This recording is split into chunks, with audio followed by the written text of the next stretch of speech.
Donc là, on va partir sur une rando de 8 km. Hein, c'est pour se dégourdir les jambes, pour s'entretenir un peu. Et c'est parti pour cette randonnée dominicale. Une marche qui, avant le début de la pandémie, réunissait beaucoup d'adeptes. Mais avec les mesures de restriction, la donne a changé. On marche à 6 et donc les autres sont restés à la maison. Pour quelle raison? Nos adhérents sont sur disons un rayon de 30 km, 35 km autour du club. Ces gens-là, aujourd'hui, ils sont coincés, ils sont bloqués chez eux. L'association Vexin Rando est la plus importante de l'heure. Elle compte 150 adhérents. Pour ne pas les laisser sur le bord de la route, le président du club a donc écrit au ministère des Sports pour demander la suppression de la limite des 10 km et ainsi avoir un éventail de randonnées plus important.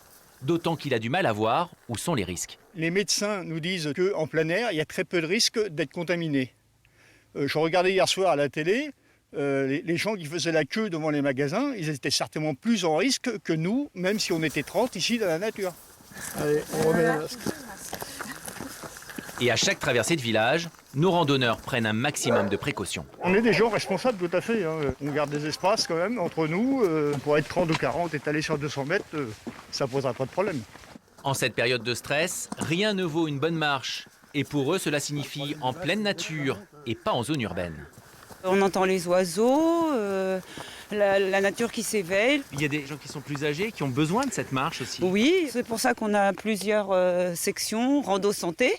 Et ils ont besoin de marcher 2 fois par semaine aussi. Pour eux, c'est très important de sortir, de voir plein de monde, quoi. Nos randonneurs espèrent obtenir des réponses à leurs différents courriers. Mais ce qu'ils souhaitent surtout, c'est que le club retrouve un fonctionnement quasi normal d'ici le mois de mai.